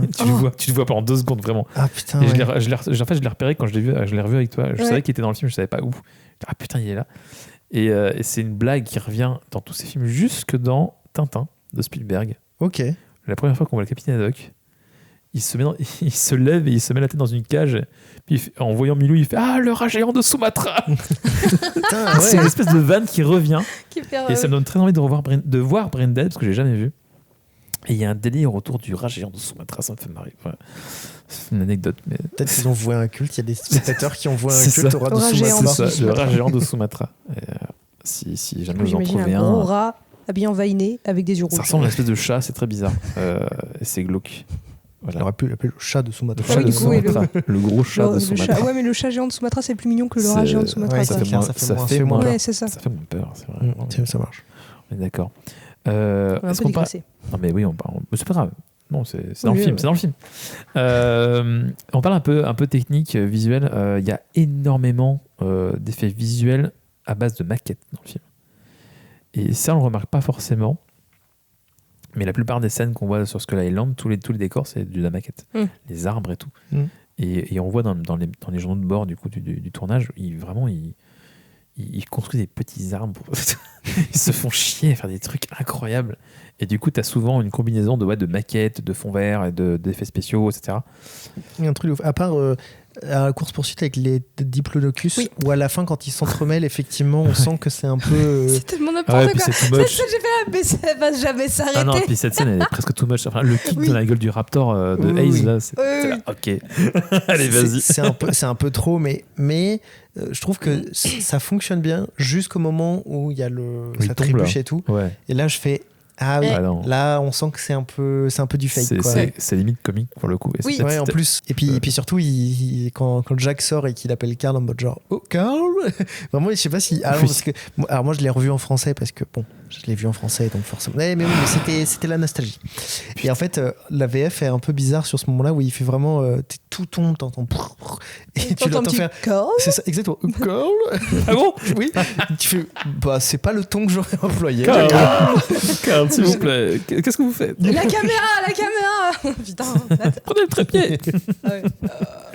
Le running gag oui. de la caméra est pas mal aussi. Moi, ça me fait marrer à chaque fois qu'il y a un mec qui meurt et qui dit non, mais de toute façon, on reversera les recettes à sa Oui, femme. mais oui, ça, c'est- trop oui. bien. Ah oui. C'est si bien. C'est trop bien. Qui boit son C'est petit verre génial. de shot d'alcool là, et on versera l'argent à sa famille. Mais il est génial, ce perso, quand même. Ouais. Je le trouve tellement cool. Ouais, oui, le génie. Oui, C'est un ordure de première. Ah mais ouais, t'as envie de mais le il est parfait. gifler à peu près Il est toutes les parfait. 3 minutes, mais oui, mais Mais- du coup, il joue bien son rôle. Mais du coup, j'aime bien le personnage enfin, le choix d'Adrian Brody, je trouve ça intéressant. Oui. Parce que du coup, j'ai revu le premier King Kong et le personnage de Jane Driscoll, c'est quand même un espèce de gros macho dégueulasse, insupportable dans le premier film. Alors que là, ils en font juste un Non, intellectuel. Oui, puis, et puis je trouve qu'il a un côté, il n'est pas cette espèce de grosse masse de muscles. Enfin, Ah bah non, il a un pas côté du tout. fragile en fait qui est intéressant. Bah oui, Adrian Brody, ouais, tu vois. complètement. Donc le choix est vachement intéressant. Oui. Donc, vraiment, il est complètement écrasé à côté de Kong en fait. Il est impuissant quoi. Oui, À côté bah totalement, il s'efface en fait. Et en ça, c'est intéressant ce choix, je trouve. Et jusqu'à la fin d'ailleurs. Hein, Jusqu'à la fin, ouais. où il Non, essaye ouais, de je- retrouver Anne et tout, et il fait pas le poids en fait. Hein, mais Mais c'est ça qui est intéressant. Et en même temps, ça c'est sera un son héros. autre consolation. Non, mais en même temps, c'est un héros, tu vois, il va jusqu'au bout, il va la Ouais, chercher. non, et tout. alors mais Tu vois, complètement, et il reste tout il a seul cette pour, bonne- il pour a cette aller balance la en voir fait, et tu vois. tout ça. Ouais. Il a cet équilibre qui est intéressant, Oui. cet acteur-là. Et non, le casting est très bon aussi. Oui, C'est oui, vrai oui. qu'on parlait de l'autre jour d'un casting parfait, on n'est pas Bah, loin du casting parfait. hein. celui-là, il est très bien. Ouais. Franchement, Ouais, ouais. Puis bah, moi j'ai pas eu de faux pas. Andy Serkis qui fait King Kong, mais qui fait aussi Gollum. Lumpy, Lumpy, qui est excellent aussi. qui est meilleur dégueulasse. personnage, Ah oui. qui est mon personnage C'est préféré. le cuistot, c'est ça. Hein Ouais, c'est ça. Oui, Meilleur- il est incroyable, il est génial. Meilleure mort aussi. Putain. Ah non, mais alors par Hein contre, sa mort à Lumpy. On va parler de la Ah scène oui. de la fosse. Ouais, faut qu'on en parle de ça. Alors la scène de la fosse, je suis désolé Peter, mais plus jamais. Ça m'a donné mais des nuits blanches. Mais alors c'est intéressant parce Bah, que cette alors scène. moi, ça m'a pas fait peur, mais juste, je déteste ce qui rentre. Quoi. Mais moi, je l'ai du vu coup, quand- ça- Non, je mais l'ai ça vu au marche très cinéma. très bien. Ça Ah marche oui. très très bien. Donc genre j'avais peut-être, Oui. je sais pas, j'avais 11-12 ans même Oh, pas. j'aurais tu vois. j'aurais Ouais, pas ouais. été bien, moi. Ah mais j'étais Ah oui, pas mais bien faut pas du voir tout. ça quand t'as 12 ans au cinéma. Bah oui, non, mais effectivement. d'accord, mais sauf Oh, que si. bah, alors par contre c'était hyper J'aurais impressionnant adoré et voir tout le ça film à 12 était ans. incroyable. juste ce moment-là, ça a été un traumatisme. Ah bah oui, à 12 ans, oui, je peux comprendre. C'est un cauchemar en fait. C'est un cauchemar. Il a réussi à mettre un cauchemar éveillé, quoi. En visuel, quoi. Mais ce qui est marrant, alors, historiquement, cette scène, elle a été tournée, a priori, sur le tout premier King Kong. Mais elle n'a jamais été dans le montage final. Ok. Alors, on ne sait pas pourquoi. Mais probablement que c'était trop violent. Mais oui, je crois que j'ai entendu cette histoire qu'ils étaient dans les trucs tests et que les gens ont eu trop peur. Alors ça, c'est pas sûr du coup. En fait, c'est pas sûr du tout. C'est l'hypothèse la plus probable, a priori. Parce que ouais, ça devait être bien glauque ce qu'ils ont fait. Moi, j'ai vu des images. Oui, il y a des images. Hein. Moi, j'ai vu les images de 33. Je peux te dire que c'est... tu vois la différence et tu fais... ça fait quand même on a vu les mêmes. Effectivement, c'est... Oui, ça met mal, quoi. On voit une seule bestiole à un moment donné, vite fait, mais... Ah non, mais... que ça soit 33 ou 2005, c'est... D'ailleurs, c'est marrant parce que dans son hommage vraiment obsessionnel, je trouve, au premier film, quand il tombe dans la fosse, à la fin, t'as vraiment le pouf, le pauvre cadavre qui tombe pouf, comme ça. Et c'est exactement le même bruit, le même truc. En fait, dans le vieux film où t'as vraiment ce pouf. Un mannequin qui est lâché comme ça. Où là, c'était pas en numérique, c'est juste un mannequin. Et en fait, il a essayé de retrouver le son numériquement, non mais même visuellement, l'aspect d'un mannequin qui tombe pour refaire le exactement le même plan, quoi. Et ça marche. Et en même temps, tu sens la violence du truc, quoi. Et plein de fois dans le film comme ça, il fait des hommages en fait visuels et ça marche quand même. En fait, il arrive à c'est un peu en gros tout ce qui fonctionnait sur le premier film à l'époque, il arrive à le remettre à jour pour que ça fonctionne. Oui, les mêmes effets, les mêmes moments où tu dois avoir peur, où tu dois être impressionné, ça marche de la même manière aujourd'hui. Et en ça, c'est super fort. Il a vraiment réactualisé le film. Il a réactualisé, mais parfaitement. En ayant les mêmes émotions au même moment. Comme les gens qui ont découvert le King Kong de 33 à l'époque. Alors, peut-être moins, parce que c'est moins impressionnant aujourd'hui. Mais quand même, là où ils ont eu peur, t'as peur aussi aujourd'hui sur ces scènes-là. Et ça va jusque dans les décors aussi, la façon de... À l'époque, quand tu vois King Kong de plein pied sur le film de 33, t'as toujours en fait de la forêt qui vient compléter les bords du cadre pour un peu masquer les contours en fait. Et intégrer en fait le personnage réel en fait. Souvent c'est Anne Darrow qui est là au premier plan. Et Jackson il remet ça dans son film à plusieurs moments. Par exemple dans la scène du T-Rex, la dernier combat du T-Rex contre Kong quand il s'avance. Tu vois pareil de la jungle, tu vois qui fait tout le bord du cadre, qui encadre en fait, qui fait un surcadre dans le film.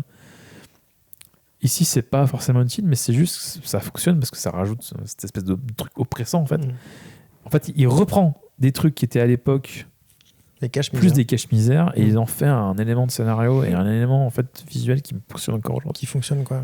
Et je trouve ça incroyable. Puis même ça fait un cadre, ça fait un ring. Hein. C'est pas c'est ça, mais oui en plus c'est pas juste un gimmick en disant regarde c'est comme tu sais c'est comme le film. C'est pas du fan service. Non il y a aussi une cohérence c'est pas du fan service de scène en fait. Le scénario. Il le réinvente que c'est un cinéaste. C'est un vrai de vrai. Un vrai de vrai. Ouais. Je voulais parler aussi d'un dernier truc sur le personnage de Anne. Il y a alors j'ai juste remarqué ça. Je sais pas si c'est volontaire ou pas. Je sais pas si c'est un. Mais à plusieurs moments on voit en fait qu'elle doit franchir quelque chose. Et par exemple. À un moment donné, quand elle monte sur le bateau, tu sais, elle a ce moment d'hésitation où on a vraiment la caméra sur ses pieds en fait. Vraiment, je vais monter, je pars à l'aventure, j'y vais quoi. Et on revoit ça un peu plus tard quand elle est attachée là pour être sacrifiée à Kong, où là c'est l'inverse. Elle joue des pieds pour freiner et on assiste vachement là-dessus, je trouve. Tu vois, Jackson assiste vachement là-dessus. Donc je pense qu'il s'amuse en fait à revenir là-dessus régulièrement. En mode là elle a plus le choix et c'est foutu en fait, c'est déjà trop tard en fait. Elle a beau ne plus vouloir, c'est déjà elle a fait le premier pas en fait et c'est terminé. Elle se fait entraîner quoi. Donc je trouvais ça marrant ce petit truc. Je sais pas si c'était volontaire ou pas, mais je trouve ça intéressant. Oui, et le rapport d'échelle. Encore une fois, il y a beaucoup de films récents. Quoi ? Il y a beaucoup de films récents qui oublient de mettre à l'échelle en fait les créatures ou la catastrophe. Et il y a toujours un élément humain en fait souvent dans le décor. Et là c'est Anne souvent que tu vois qui est participe en fait à l'action. Oui. Quand le combat du T-Rex est toujours dans la main de Kong, il la passe d'une main à une oui, autre, non, mais- il la Elle rattrape aurait dû avec mourir sa... au moins 14 fois sur cette Non mais, scène-là. c'est génial parce qu'il la rattrape avec ses pieds. Oui. C'est une scène géniale, ça fonctionne Oui. pas réellement, Mais son cerveau. mais il- c'est tellement génial en fait Mais parce oui, que non, du mais coup... je suis d'accord avec toi, où tu la vois qu'elle passe de. Oui, c'est Oui, mais et- c'est fantasmé, mais c'est Non, clairement mais- fantasmé. Oui. Non mais parce qu'en plus t'as son point de vue à elle, Ouais. elle est jamais laissée de côté pour le Oui. coup, elle est actrice du Qui truc. remet en perspective la grandeur de Kong, du coup, quand Exactement. on part sur son point de vue. Et du combat et du T-Rex Ouais. à un moment donné quand il tombe, moi je trouve ça Oui. génial le moment où il tombe dans Oui. les lianes là, c'est Il est incroyable. Ce et que tu combat vois dans le Liliane est Rex génial. et tu vois le T-Rex qui est accroché dans les lianes et puis qui pousse sur ses pattes pour essayer de la choper. C'est génial, c'est trop bien, c'est incroyable. Oui, c'est trop bien pensé. J'ai déjà envie de le revoir. Mais Voilà. tu fais quoi après, non Mais Allez, c'est parti. le problème de mise à l'échelle pour les films plus récents qui concernent les kaiju, je trouve que c'est aussi le fait que en fait, les créatures sont trop grandes et que donc en fait tu es obligé de faire un cut de le point de vue de la créature où du coup tu fais un truc immense au-dessus des Ouais. immeubles et tout d'un coup tu es obligé de faire un cut Bah ouais. pour revenir sur Sur sur des personnes qui sont toutes petites. Alors Et que du coup, déjà, tu un vois monstre plus- qui fait Ouais, mais 6 tu vois, mètres Ga- d'eau, il n'y a pas besoin d'en faire Ouais, mais 56. tu vois, quoi. Gareth Ouais, Edwards déjà. le fait bien. Gareth Edwards le fait bien sur le premier Godzilla, je trouve. Oui, je suis d'accord, mais même avec Parce qu'il y a un point de vue, en fait, la caméra, elle est au niveau des gens. oui, mais même Tu vois. pour, je pense à Pacific Rim, en fait, ça fonctionne mieux parce qu'ils ont un enjeu vu qu'en fait, ils sont dedans et qu'ils sont Oui. liés à cette créature. Ouais, ouais. Donc en fait, il y a un truc qui fonctionne un peu plus.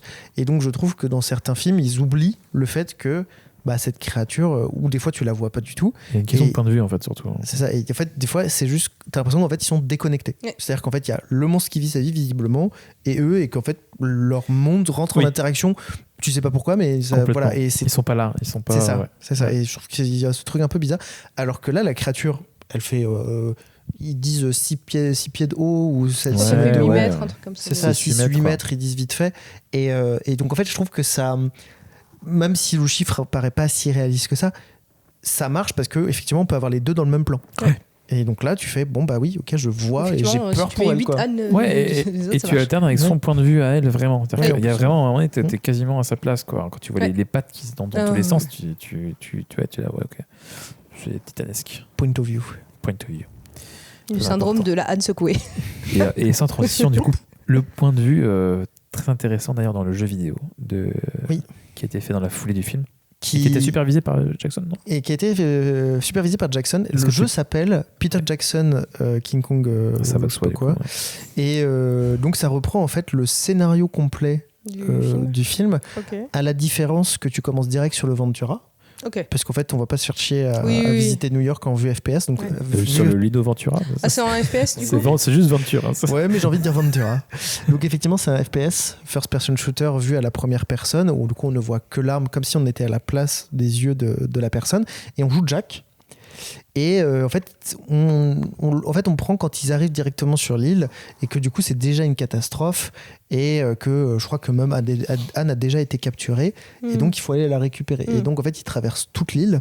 Et donc là, on a le temps d'aller voir un peu plus le lore de l'île justement, de comprendre. Et je crois qu'il y a même cette fameuse phrase de cette muraille les protège pas les créatures des indigènes, mais protège les indigènes Des créatures.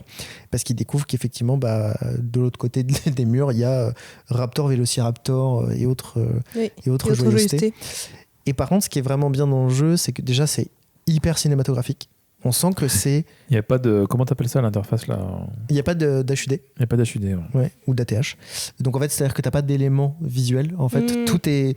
T'es immergé, en fait. C'est ça, à fond. T'as pas de petites barres d'action et des trucs comme ça. Parce qu'il est un peu gênant, c'est qu'à chaque fois qu'il tire, il fait « Ah, il me reste 2 balles. » Ouais, c'est ça. C'est juste ça qui est un peu... Les indications sont obligées d'être un peu verbales, mais... Oui. Mais c'est bien vu, je trouve. Le FPS, j'ai du mal avec le motion sickness, malheureusement. Mais... Ah oui, je comprends. Sachant que là, tu as beaucoup de mouvements Ouais. qui sont assez rapides parce que tu es obligé d'être assez alerte oui. vis-à-vis des créatures. Ah, qui Ah, mais, peuvent arriver je de trouve partout. que je trouve que ça fonctionne bien, du coup, parce que t'es vraiment dedans. Là, quoi. t'es C'est- immergé du coup. Ouais. T'es immergé à fond. Et en fait, ce qui est vraiment bien, c'est que tu as Jack dans lequel tu as vraiment peur parce qu'en fait, tu es hyper faible par n'importe quelle créature Parce que que tu du coup, croises. tu finis dans le gouffre avec Jack. Tu finis dans le gouffre à un moment donné. Tes munitions sont toutes limitées. Ok. Tu as des munitions qui sont plus ou moins fortes. Par exemple, tu peux avoir des lances qui sont des vraies lances d'indigènes. Ouais, c'est de la merde, ça. À chaque fois, j'arrivais pas avec les lances, moi. Ouais, bah voilà, je comprends. Ça chier, ça. Et sinon, tu as des os en fait qui peuvent te servir à lancer. Ouais. Sauf C'est que là, vrai, oui. beaucoup plus limité. Oui. Mais elles sont illimitées sur le sol, mais tu peux en lancer qu'une. Les autres sont plus résistantes. Et donc, tu as tout un enjeu d'économie en fait de tes armes qui J'ai sera envie, hyper j'ai intéressant. envie d'y rejouer. Mais putain. moi aussi, j'ai trop envie. Et tu as surtout une autre phase où tu joues King Kong. Ok. Et tu te bats contre les T-Rex et tout. oui, Et tu tapes des T-Rex, ça c'est trop bien. Trop bien. Et oui, effectivement, il y a la fameuse scène où il lui ouvre la bouche et tu peux le reproduire. Et alors, je rebondis quand même vite fait là-dessus par rapport au film. Juste avant de continuer. Ou cette scène aussi où justement il lui ouvre la gueule. Enfin, vraiment le dernier combat avec le dernier Rex. Tous les mouvements, c'est quasiment les mêmes que dans le film de 32-33. Il y a un moment donné, il fait une espèce de roulé-boulé pour le faire tomber. À un moment donné, il joue avec la gueule à la fin. Tout ça, c'est dans le film de 33. Il a vraiment ultra respecté le truc en le mettant en scène, en le remettant en fait tout ça en scène. Bref, c'est brillant. C'est brillant et ça et ça marche. Et ça marche bien. trop bien. C'est Parce trop que cool. le premier film marche très bien aussi. Et c'est hyper chorégraphié, donc c'est trop cool. Et donc dans le jeu, tu peux refaire ça. Et du coup, c'est une sensation hyper agréable et tu te sens tellement puissant. Et il y a un dernier acte évidemment où tu joues King Kong à New York. Et donc là, tu pètes tout et c'est rigolo. Là, c'est purement du fun et du fan service. Mais en vrai, le jeu est tellement... T'as une ambiance pareille où des fois, t'as des moments où tu fais « Waouh, l'île est magnifique ». Et la seconde d'après, tu fais je vais mourir. Et je ne sais pas pourquoi, mais je sens que je vais mourir. Puis c'est l'enfer. Enfin, il y a vraiment des moments dans le jeu, dans le jeu, dans le film, t'es en enfer. Quoi. Tout le monde veut te buter. C'est ça, t'as tout pas va une te seconde détruire. de répit en fait. Mais du coup, tu le ressens parfaitement, ça. À la différence que du coup, dans le jeu, il y a moins ce côté poétique, romantique, avec Anne et tout ça. Parce que c'est quelque chose qu'ils ont un moins... jeu d'action. T'as la place de Jack. T'as la place de Jack. T'es vraiment tout le temps à la place de Jack, donc t'es plutôt dans la survie. Et les seuls moments où tu vois King Kong, en fait, il est dans l'agression. C'est pour te taper, quoi. Voilà, il est dans l'agression pour te détruire. Alors toi, il t'attaque jamais, mais il est toujours pour te détruire ce qu'il y a autour de toi et te mettre en danger. Donc en fait, voilà. Mais par contre, le jeu est vraiment, si vous avez moyen de remettre les mains dessus, déjà, moi, je paierais très cher pour un remake. Il est pas sur Steam, il a pas... Ah, je sais pas, j'ai pas regardé avant de venir. Mais en tout cas, s'il y a un remake... J'ai une PS2 là-haut, on va y jouer après. Carrément. Avec plaisir. Je vais la réinstaller, on va voir. Je l'ai en plus, je l'ai. Je dois l'avoir, j'espère. Il est incroyable. Il est incroyable. Il est top, c'est vraiment un de mes jeux d'enfance. Et je pense que je l'ai fait 18 fois, quoi. Ah oui. Ah mais non, mais vraiment... Mais il était dur. Il était sur combien d'heures de jeu à peu près ? Il était hyper dur au début. En vrai, non, ça va, c'est assez court. On doit être sur 15 heures de jeu, un truc comme ça. Ouais, mais faut les faire, quoi. Effectivement, par contre, quand tu le commences et que t'es un peu trop habitué à des jeux modernes, c'est un peu bizarre parce que tu te dis ah ouais mais là j'ai plus d'armes en fait donc je vais mourir. Ouais.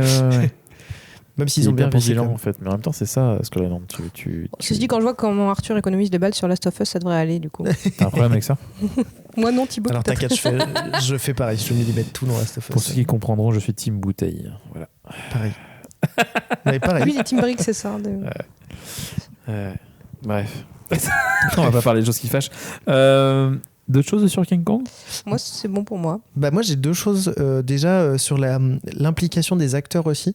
Parce que j'avais lu que Jack Black et le personne qui joue son assistant avaient étudié les caméras d'époque pour savoir comment on les positionne, comment on cadre avec, comment on fait le tourniquet. Parce qu'il expliquait qu'en fait, si tu tournes trop lentement, ça saccade.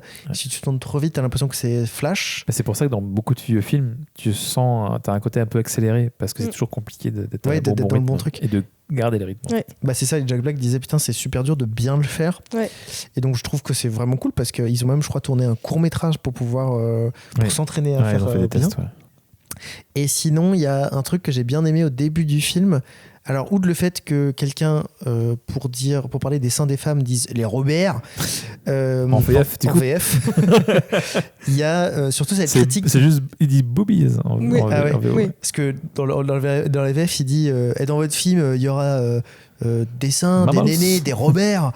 Et j'étais en mode genre, ah oui, on est là. Et par contre, j'ai bien aimé la critique autour des producteurs du coup. Oui. Et d'ailleurs, c'est marrant parce que ce gars-là, quand il dit ça, juste après, il est en train de faire avec sa cigarette, en train de la sucer là, de toute façon hyper malsaine.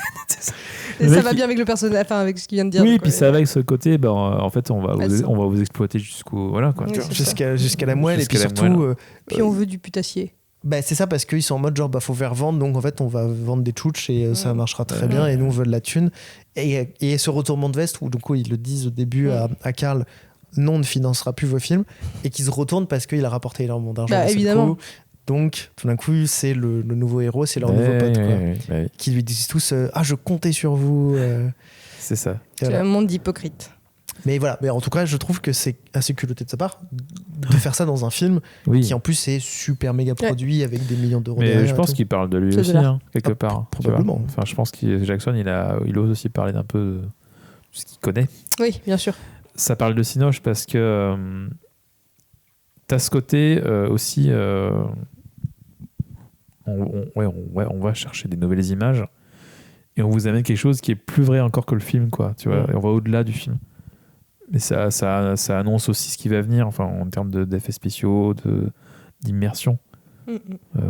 Voilà, il y a un côté méta aussi. Qui était le cas aussi dans Jurassic Park. Non Il a pas dit Jean Reno une seule fois. Hein, S'il l'a dit. Si, je l'ai dit. Il a dit quand on a parlé de on a beaucoup parlé des bruges déjà. Mais voilà, il y a un côté de discours sur le cinéma, sur ce qui devient et sur ce qu'on peut en faire, quoi. Ou jusqu'on peut aller. Qui est intéressant et qui influe tout le film. Voilà, je trouve ça intéressant à revoir du coup. Et c'était déjà le cas sur le film de 33. Oui, comme j'ai pas tout vu, parce que c'est aussi ce côté, alors c'était nouveau ce genre d'effets spéciaux aussi, donc là c'est aussi voilà ce qu'on va vous amener, quoi, comme nouveauté aussi, comme nouveau cinéma, quoi. Voilà. Ouais, mais je trouve que ça marche bien en plus avec le côté en fait les années 30, tu dois avoir cette problématique là de le discours sur le théâtre est fini, et à côté de ça sur le fait que le cinéma commence à s'installer comme un truc populaire. Et vas-y, les gens sont là pour faire de l'argent, qui finalement est aujourd'hui un peu le cas. Surtout que 2005, on est un peu avant les Avengers. Et les Avengers, il y a beaucoup ça au début, où quand on reprend le rôle de Scarlett Johansson au début, il est quand même hyper méga sexualisé au début, et que c'est beaucoup du Robert, justement, quoi. Alors que, bon, ça a changé aujourd'hui, mais ça dépend. Ça dépend, bien sûr. Films. Mais voilà, je trouve qu'il y a un double discours de... C'était à la fois, regardez comment c'était à l'époque, mais bon, est-ce que ça a vraiment changé ? Mais c'est pour ça qu'ils en parlent, du coup. Parce que d'ailleurs, c'est parce que c'est aussi l'actualité, quoi. Naomi Watts, ça passe quasiment la totalité du film en nuisette avec sa robe de chambre, pas du tout habillée, ni maquillée et à peine coiffée, quoi. Donc là, du coup, elle est pas du tout sexualisée. C'est clair, parce qu'elle montre pas tant de peau que ça, quoi. Elle a pas de peau. C'est son squelette. Il y a les muscles aussi, les muscles. Ouais, je suis fatigué, c'est bon. J'ai un enfant en bas âge, moi. Et c'est moi. C'est moi. C'est toi, Maxime. Oui, je suis chiant. Je confirme, il est très chiant. J'ai fait caca dans ma culotte. Ouais, on va te changer. Ça y est, c'est le moment de conclure. Ouais, on va conclure gentiment. Regardez ce film parce que voilà, c'est un film qu'on a tendance à oublier dans tous les tops, les machins qu'on voit, on le voit jamais remis sur son piédestal parce que c'est quand même un putain de film et voilà, revoyez-le, n'hésitez pas à le voir, le revoir, le recommander. Mais même la musique, je me suis fait la réflexion que on en parle très peu de la musique, elle est peu dans les blind tests par exemple. Alors qu'elle est cool, hein. Alors vrai qu'elle est vraiment, elle est assez discrète, mais il y a elle a ces petits moments où elle accompagne vraiment bien le film, elle met beaucoup de moments de tension et donc elle fonctionne de ouf, quoi. Même si c'est pas Howard Shore qui l'a fait, c'est dommage, ça aurait donné, je pense, une dimension encore plus spectaculaire. Je pense, ouais. Mais elle reste quand même vraiment ça fonctionne super bien. Très très importante, quoi. Donc je suis d'accord avec toi, regardez-le. Mettez-le dans vos tops. Oui, mettez-le dans vos tops. Oui, je suis d'accord. Il y a le chat qui rentre. C'est le chat qui rentre avec ses clés. Bref, on va conclure gentiment. Ouais. Est-ce que vous avez des petites recos ? Oui. Du coup, je t'écoute. J'ai été voir dimanche dernier un film. Dimanche dernier, un film de... Un film français. Un film sorti le 16 octobre 2024 qui s'appelle Sauvage, réalisé du coup par Claude Barras, qui est aussi le réalisateur de du film d'animation Ma vie de courgette. Et donc Sauvage, c'est l'histoire de Kéria, qui recueille une jeune fille qui recueille un bébé orang-outan dans la plantation où travaille son père. Ouais, on parle de est au Brésil, dans la forêt tropicale.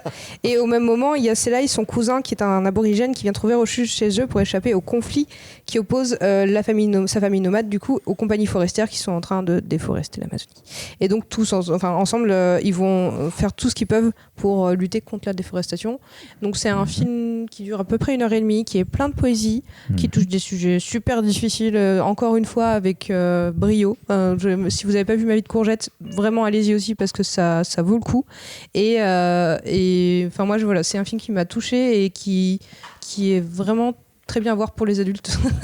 Je le montrerai pas tout petit, peut-être à des collégiens, mais à partir du collège, 4e, 3e, allez-y à fond. Et même, moi, j'ai pris un plaisir fou à le voir et je le reverrai avec beaucoup de plaisir. Voilà pour ma reco.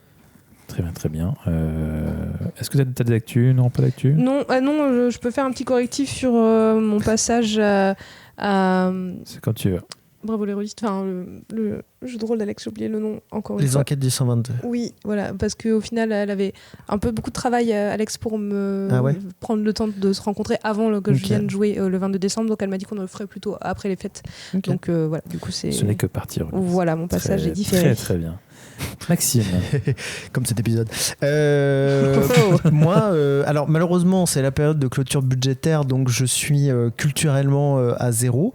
Mais j'ai quand même été voir Le Seigneur des Anneaux, La Guerre des Rohirrim. Ah oui. Et je vous invite à ne pas le voir au cinéma. Oui, c'est bien ce que je me pareil, ouais, voilà. Mais voilà, c'était sympa. Ils sont obligés de faire des films régulièrement, sinon ils perdent les droits. Alors, non, mais j'entends. Juste, les pauvres. C'est dommage de, c'est dommage de tu faire. Tu l'as vu, numéro 2, sinon il y a d'autres films cool qui sont. Oui, je sais, mais bon, c'était des copains qui voulaient le voir, donc j'ai dit oui. Mais voilà, c'est quand même dommage de garder les droits d'auteur en sortant un film qui fait que 2 images par seconde, c'est quand même un peu dommage. Aïe. Je n'ai pas peur de dire les mots, mais en tout cas, si vous le pouvez, vous le procurez non au cinéma, n'hésitez pas à le regarder parce que ça reste quand même Le Seigneur des Anneaux, et moi j'aime bien Le Seigneur des Anneaux. Oui, tout le monde aime bien Le Seigneur des Anneaux. Qui n'aime pas ça? Et il y a quand même les musiques de Howard Shore et ça reste cool. Voilà. Ah oui, il y a quand même Howard Shore. Ouais, il y a Howard Shore. En fait, ils reprennent les thématiques et après, ils ont quelques variations du coup pour accompagner un peu thématiquement les nouveaux personnages. Et il y a quelques explications sur pourquoi le gouffre d'Helm s'appelle le gouffre d'Helm. Toi aussi, tu te fais entraîner par des gens pour aller voir des films pourris. Oula, j'ai hâte de. Oula, vas-y. Non, parce que moi, on m'a forcé à voir Aladdin avec Kev Adams. Ah merde. J'ai passé la pire séance de ma vie, je pense. Au cinéma. Ah ouais. Mais comment t'as fait pour pas sortir de la salle? C'était des très bons copains. Tu as vraiment beaucoup aimé.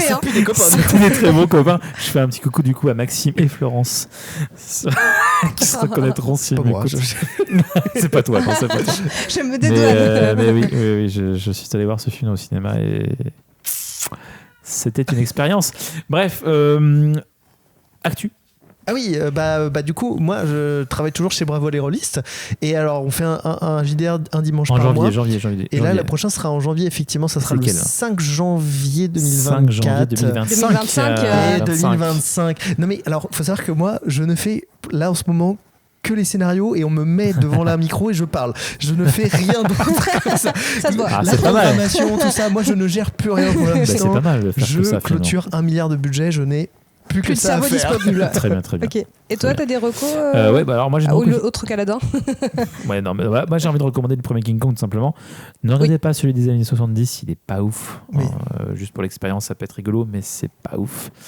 Ne regardez pas non plus les derniers, c'est pas intéressant non plus. Donc regardez le premier et regardez celui de Peter Jackson parce que c'est excellent. Non, je vais juste recommander un podcast. Je vais recommander Capture Mag d'aller voir leur podcast sur Peter Jackson, qui dure plusieurs heures mais qui est passionnant. Voilà, donc allez voir ce qu'ils ont fait, c'est hyper intéressant. Il y a tous ces films, du coup ils parlent de tous ces films et c'est hyper détaillé. Ils ont sorti un magazine aussi qui est très intéressant sur Oliver Stone que je me suis procuré. Voilà, donc n'hésitez pas à aller les voir, c'est quand même des pointures. Voilà pour les recos. Et pour l'actualité, pour l'instant rien, mais ça va. Mais c'est parce que c'est Noël.